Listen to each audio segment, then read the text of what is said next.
de adoração. Não deixe de glorificar o Senhor, porque é muito, muito maravilhoso estar na presença desse Deus. Primeira carta de Pedro, capítulo 2.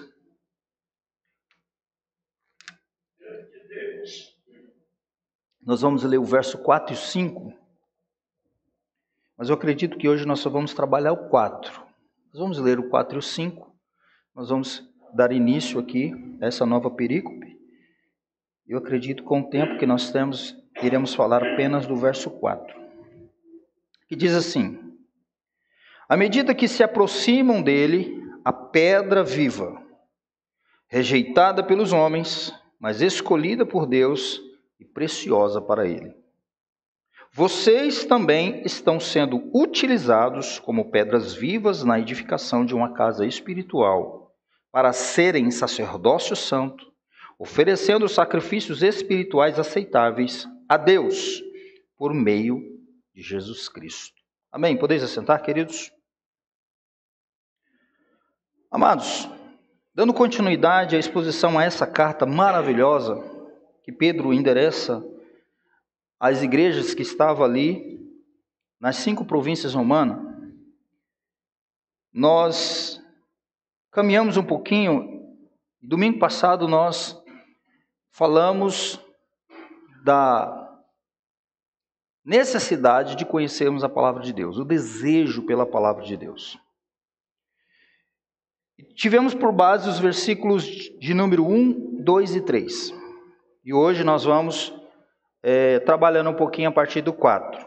Nós vimos que Pedro, nos versos 1 até o verso 3, ele trabalhou e utilizou uma metáfora aqui para incentivar, estimular aqueles irmãos a necessidade de conhecer o Senhor. De conhecer ao Senhor Jesus Cristo, a quem tinha os livrado ou salvado, conhecer o Senhor por intermédio da sua palavra, desejar ardentemente a palavra do Senhor. Agora Pedro, ele vai passar da metáfora do leite, ou da criança recém-nascida que almeja o leite, para a metáfora da pedra. Ele vai falar sobre a pedra. E é sobre isso que eu quero falar com vocês hoje. A pedra viva e o povo escolhido. A primeira parte desse sermão. Nós somos recém-nascidos que precisamos de leite para crescer. Mas Cristo é a pedra fundamental sobre qual a igreja é edificada. Obrigado. E nessa sessão aqui, que nós iniciamos hoje, que estamos iniciando, que compreende-se do verso 4, do capítulo 2, e vai até o verso 10. Essa é toda a sessão. Pedro vai expor a razão pela qual nós podemos nos achegar ao Senhor Jesus, utilizando-se da metáfora da pedra viva, que nós vamos encontrar no livro de Isaías, na profecia de Isaías, capítulo 28, verso 16, que Paulo vai fazer referência na carta de Romanos, capítulo 9, verso 33. E ao mesmo tempo, a metáfora ela se desenvolve em outra direção. A da pedra de escândalo, de tropeço para os descrentes, porque isso também Pedro vai enfatizar aqui nos versos que nós vamos estar estudando na medida que formos expondo essa perícope aqui. E aí, em seguida, Pedro vai explorar também um outro aspecto dessa metáfora, aplicando-se aos cristãos, agora aos crentes, né? Eles mesmos, está dizendo, ou nós somos pedras vivas no edifício que é a igreja. Essa participação dos que creem na igreja de Cristo, o povo de Deus, é mais uma das implicações decorrentes da salvação que Pedro começou a expor desde o capítulo 1, do verso 13. Então, esse primeiro ponto aqui, eu quero chamar a nossa atenção para esse convite que Pedro faz àqueles irmãos.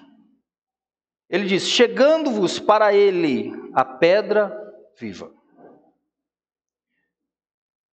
À medida que se aproximam-se dele, em outra versão como essa minha, a pedra viva. Ele fala de uma proximidade. Esta é mais uma da exortação que Pedro se utiliza, que começou no início do capítulo 2, a partir do verso 1. E o raciocínio aqui é simples para que nós entendamos. Certo? Pedro diz assim: vocês foram regenerados pela palavra de Deus. Versículo 23 e 22 do capítulo 1. Portanto, se vocês foram regenerados pela palavra de Deus, agora vocês precisam se achegar a Ele, ou melhor, portanto, despojem, melhor dizendo, de tudo aquilo que foi pecaminoso, no verso 1 do capítulo 2, e desejem ardentemente a palavra de Deus, versos 2 e 3 do capítulo 2. No verso 4 agora ele vai dizer assim: acheguem-se, ou agora acheguem-se ao Senhor. Ele é o Senhor Jesus Cristo, que foi citado no verso de número 3, que ele diz: agora que provaram que o Senhor é bom. Esse Senhor aqui, ele se refere a Cristo, tá?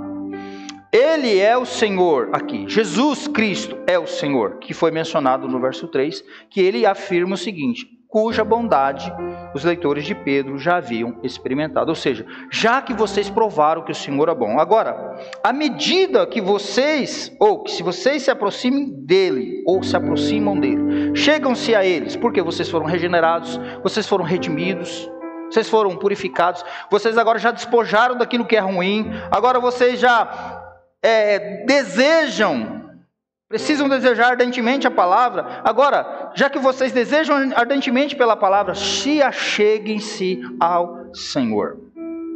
E chegar-se aqui, esse verbo, ele era muito comum no Novo Testamento.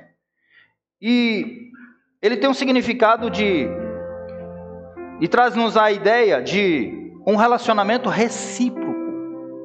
Um relacionamento de mão dupla, em que você dá e que você também recebe, certo? Ou seja, entre a pessoa que se aproxima e a pessoa que sofre a aproximação, podemos assim dizer. Esse aqui é o caso em que Pedro, ele chama a atenção. Olha, à medida que se aproximam dele, vocês estão se achegando a ele, mas também ele vai se achegar a vocês. Certo? Os crentes, ou nós, ou os leitores de Pedro, se chegam a Cristo para, desse encontro, receberem graça, misericórdia, força e também encorajamento. Embora Pedro não diga, supõe-se que ele tinha em mente que esta aproximação do Senhor, ela é feita pela oração individual de cada um, ou até em um culto como esse. Mas ele convida aqueles irmãos: se aproxime-se deles, cheguem-se a Cristo Jesus. Isso aqui é maravilhoso. No primeiro momento, evidentemente que esses leitores de Pedro, essa audiência de Pedro, eles já haviam se achegado a Cristo, através do arrependimento, a fé para a salvação. Só que todavia, queridos, a vida cristã consiste num contínuo chegar-se ao Senhor Jesus. A vida cristã consiste num contínuo chegar-se a Ele cada dia. E a exortação, portanto, aqui é um encorajamento à comunhão espiritual constante com o Senhor exaltado, que nós o exaltamos aqui através do meio de graça. E os meios de graças aqui, querido, é a oração, palavra, jejum, comunhão dos santos, essa comunhão maravilhosa. Então, o chegar-se a Deus não significa que um dia nós já não fomos próximos ou nos achegamos a Ele, mas nós precisamos dar a atenção que todos os dias nós precisamos buscar estar próximo do Senhor Jesus, através dos meios de graça. Certa feita, uns discípulos lá não gostaram da palavra de Jesus e disseram: olha, duro este discurso, nós estamos indo, parafraseando aqui, E eles viraram as costas para Jesus e foram embora. Uma grande multidão, ou uma pequena multidão. Jesus olhou para os outros e disse assim: e vocês? Vocês não querem ir? E Pedro olhou para Jesus e disse: para quem iremos nós? Se só o Senhor tem palavras de vida eterna. Significa, queridos, que mesmo que a palavra, essa palavra que nós devemos desejar como crianças recém-nascidas, nos provoque confronto, que ela venha ferir a nossa alma, não há outro lugar ou para quem nós podemos ir a não ser o Senhor Jesus Cristo, que salvou a mim e a você da nossa vida de pecado e miséria. É por isso que nós precisamos cada dia se achegarmos mais a Ele. E Pedro, usando essa metáfora, ele diz o seguinte: olha, à medida que se aproximem dele, a pedra viva. Ou em outra expressão vai dizer, a pedra que vive. É interessante isso. Jesus, a pedra que vive. Ele descreve dessa forma. Ele vai descrever o Senhor Jesus como a pedra que vive. A metáfora vem do Antigo Testamento, no qual o Deus de Israel é descrito como rocha ou pedra. Desde o Antigo Testamento nós vamos encontrar essa metáfora, essa linguagem para se referir a Deus. Moisés faz isso quando ele se refere a Deus como a rocha, cujas obras são perfeitas. Deuteronômio 32, verso 4. A rocha da salvação do seu povo, diz, o Senhor é a rocha de salvação. Deuteronômio 32, verso 15. Que gerou a Israel, essa rocha gerou Israel. Deuteronômio 32, verso 18. Na sua oração, Ana, ela chama Deus de a rocha em que há salvação. E em seus salmos e doxologias, Davi, ele também se refere a Deus dessa forma. Tem um salmo que fala muito isso. Deus é o nosso socorro, bem presente. Ele é a rocha da nossa salvação. Uma rocha, queridos, ela passa a ideia de segurança, de fortaleza, de proteção, de firmeza, imutabilidade e solidez. É uma excelente metáfora para o Deus de Israel, quando se deseja inspirar confiança no Senhor Deus em meio às tribulações. Foi por isso que era utilizado essa metáfora. Olha, Deus, Ele é o Deus, a rocha, o socorro, Ele é a rocha que nos salva. Porque realmente essa linguagem, essa figura de linguagem, ela denota isso. Ela denota proteção, segurança, fortaleza, firmeza, imutabilidade. O Senhor Jesus, o Cristo ressurreto e exaltado. Agora Pedro utiliza essa metáfora, ele diz, ele é a pedra que vive, ou a pedra viva. E acrescenta, dizendo, ele não é apenas algo inerte, algo que não tem nenhum sentido, que está ali obsoleto, mas ele é a pedra que vive. Porque embora as pedras, as rochas, elas transmitam confiança, solidez, segurança, firmeza, elas são objetos mortos, sem vida. Todavia o Senhor vive. Nós cantamos aqui que Ele ressuscitou. O Senhor vive. Ele ressuscitou dos mortos. E Ele não somente tem vida em si mesmo, como também Ele pode transmitir vida aos seus. O Cristo, a pedra viva, Ele não apenas, Ele vive eternamente para todo sempre, amém. Mas Ele transmite vida aos seus escolhidos, aos seus eleitos, ao seu povo, à sua igreja. Ele é a pedra viva em quem podemos confiar.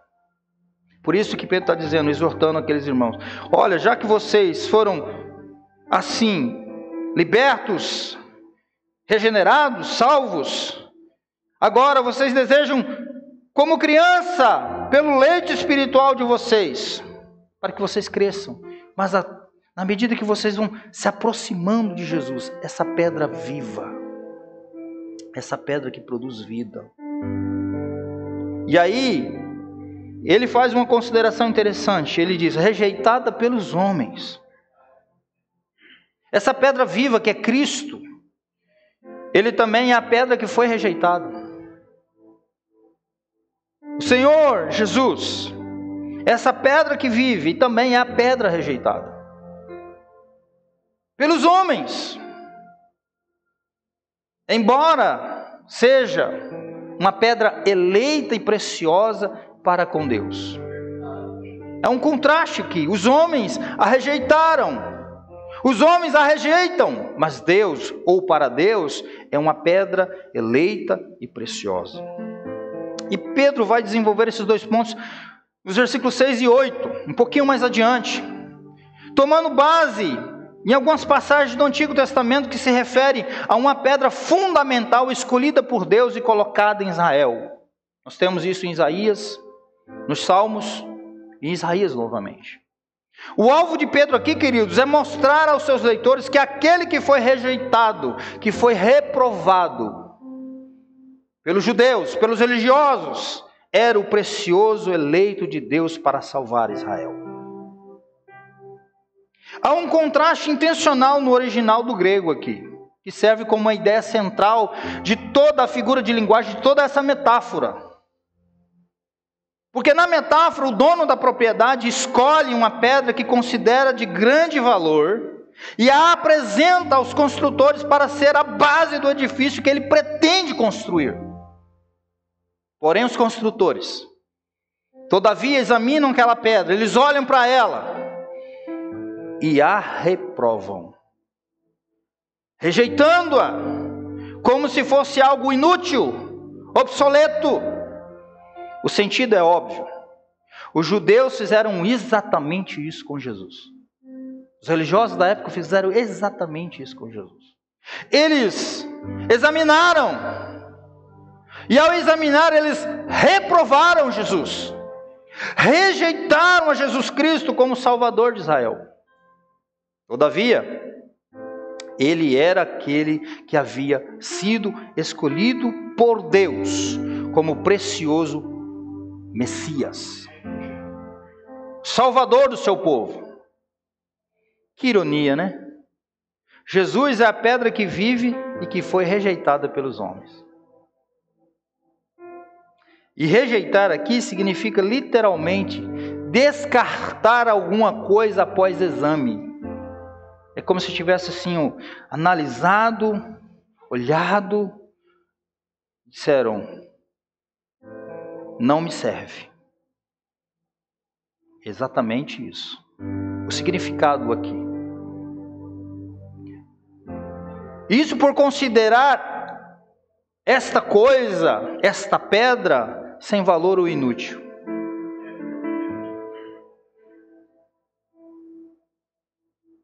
Alguém já, em algum momento, cavando algum buraco, em alguma propriedade, achou alguma coisa assim diferente, que ele olha assim e fala, meu Deus, será que é uma pedra preciosa? Será que isso aqui é o quê? Uma ametista? Uma esmeralda? A gente já pensa logo no diamante. Nossa, se isso aqui for um diamante, vai mudar a minha vida. Aí a gente pega aquilo ali, limpa e olha, observa, sem conhecimento nenhum, porque a gente não tem, né, em relação a pedras preciosas. Mas aí você olha assim e fala assim, isso aqui não deve ser nada não. Isso aqui não tem valor nenhum.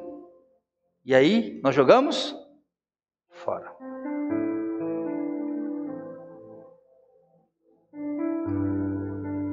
Rejeitar aqui, Pedro está dizendo, rejeitada pelos homens. É exatamente mais ou menos isso.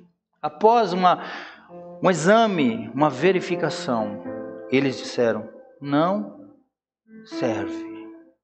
E então, rejeitaram. Retrata muito bem a atitude dos judeus, a liderança daquele contexto, para com Jesus também, durante o julgamento. O que eles fizeram com Jesus? Como Jesus havia profetizado em Lucas, capítulo 9, verso 22, ele diz: é necessário que o Filho do Homem sofra muitas coisas, seja rejeitado pelos anciões, seja rejeitado pelos principais sacerdotes e pelos escribas, seja morto e no terceiro dia ressuscite. Esta reprovação, queridos, foi feita pelos judeus.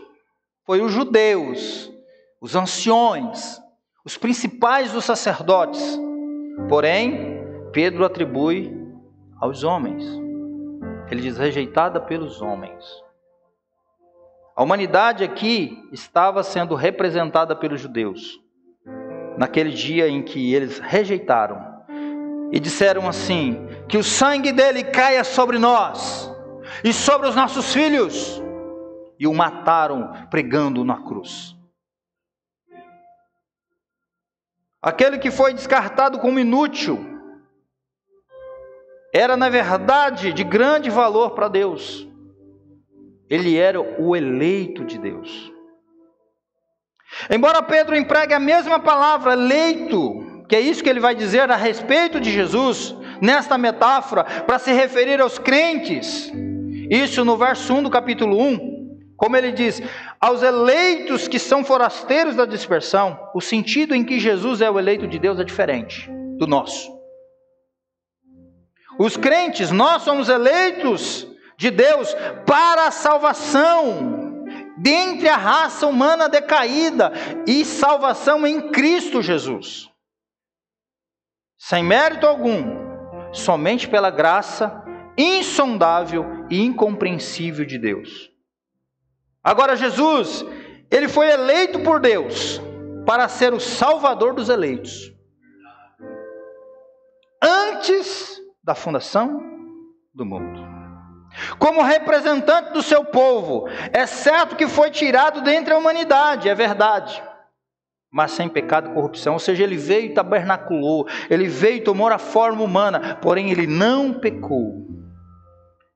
O Cristo Jesus, ou o homem Jesus, foi o escolhido de Deus para nos representar na cruz e ali tomar sobre si os nossos pecados.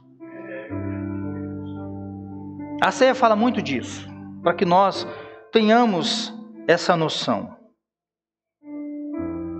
O homem Jesus foi escolhido por Deus para nos representar na cruz e ali tomar sobre si os nossos pecados. Então Jesus, a pedra rejeitada, ele também é a pedra preciosa.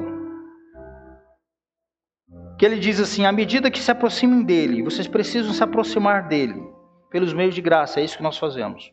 A pedra viva, a pedra que dá vida, a pedra que vive, rejeitada pelos homens, que os homens disseram, nós não a queremos. Mas ele diz, e aí tem um contraste, mas escolhida por Deus e preciosa para ele. Deus escolheu para que ele pudesse salvar os eleitos. Ele é o eleito de Deus para salvar os eleitos, mas também ele é precioso para Deus. Para Deus ele é uma pedra preciosa. Em contraste com a avaliação dos homens que rejeitaram como inútil e sem valor, para Deus, ele é precioso. É isso que Pedro está dizendo. Mas escolhida por Deus e preciosa para ele. Preciosa aqui, essa palavra, esse termo, vai expressar o que, queridos? O valor e a honra que Deus atribui ao seu Filho. A honra e o valor que Deus atribui a Jesus. É muito melhor ser tido em honra e valor diante de Deus do que obter o favor humano. É isso que Isaías retrata no capítulo 53, ele diz: quem deu crédito à nossa mensagem, à nossa pregação, ou a quem se manifestou o braço do Senhor? Ele vem aparecendo como uma raiz de uma terra seca, sem formosura, sem beleza. Não havia nele beleza nenhuma para que desejássemos. Ele era desprezado de todos, homem de dor, experimentado no trabalho. Mas para Deus, precioso. Embora os homens não percebiam o valor inestimável, Deus via essa pedra, em que a igreja está edificada, em que a igreja é edificada, que é Jesus, como uma pedra preciosa.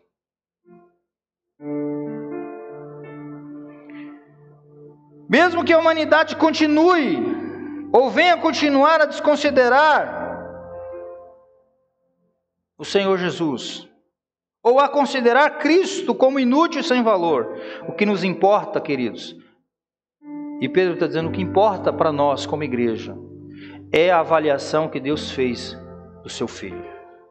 É a avaliação que Deus fez de Cristo Jesus. Para Deus, Jesus é a pedra preciosa. É a pedra de grande valor. É aquela pedra que quando nós descobrimos, e o próprio Jesus conta uma parábola nesse sentido. Quem é que, tendo um campo, descobre que lá tem uma pedra preciosa? Ele vai e vende tudo que ele tem para que ele possa comprar aquele campo. E então ele extrair aquela pedra de grande valor. Jesus é essa pedra. Tanto que vive, que foi rejeitada, mas preciosa para Deus. A pedra de grande valor.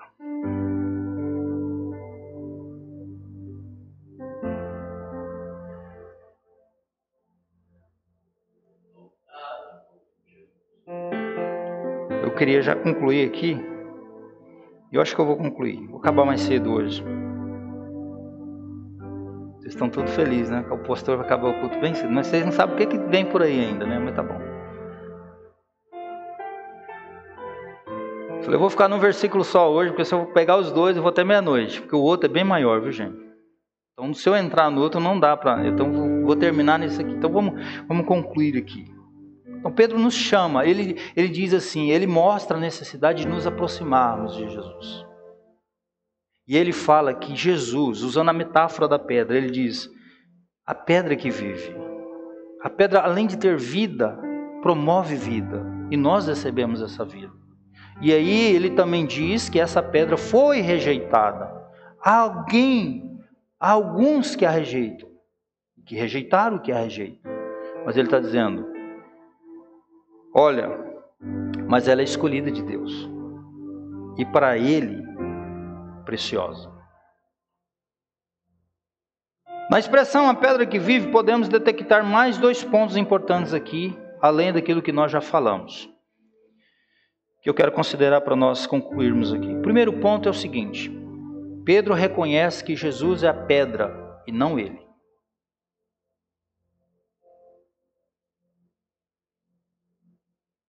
Como alguns intérpretes aí, né, principalmente dentro do romanismo, do catolicismo romano, interpretam erroneamente e têm deduzido esse ensino errado na passagem de Mateus 16, 18. Onde afirmam que, quando Jesus diz, tu és Pedro, e sobre esta pedra edificarei a minha igreja, eles estão dizendo que Deus, ou Cristo, diz que edificar a igreja sobre Pedro. Na verdade, não. Jesus estava falando da declaração que Pedro disse. Porque um pouquinho antes, Jesus perguntou assim, quem diz os homens que eu sou? Aí houve ali, né, um burburinho, Elias, né, um dos profetas, tudo mais. E aí Pedro, cheio do Espírito Santo, diz assim, tu és o Cristo, o Filho do Deus Altíssimo. Aí diz, olha, bendito Senhor pela sua vida, Pedro, parafraseando aqui. Porque você não revelou coisa dos homens, foi Deus que te revelou. Aí Jesus falou assim, olha, eu digo que tu és Pedro. Sobre esta, e aí vamos mudar para vocês entenderem aqui, sobre essa declaração que você disse, eu vou edificar a minha igreja. E aí Pedro reconhece isso aí. Agora quem que ele fala que é a pedra? Jesus. E ele fala, essa pedra é viva, é a pedra que vive, é a pedra que os homens rejeitaram, mas para Deus escolhida e muito preciosa. É sobre essa pedra, Cristo Jesus, que a igreja foi e é edificada. Esse é o primeiro ponto aqui. O segundo ponto aqui que mostra e revela a divindade de Jesus. No que se refere isso? Na correlação, na atribuição que ele faz da metáfora aplicada ao Deus de Israel.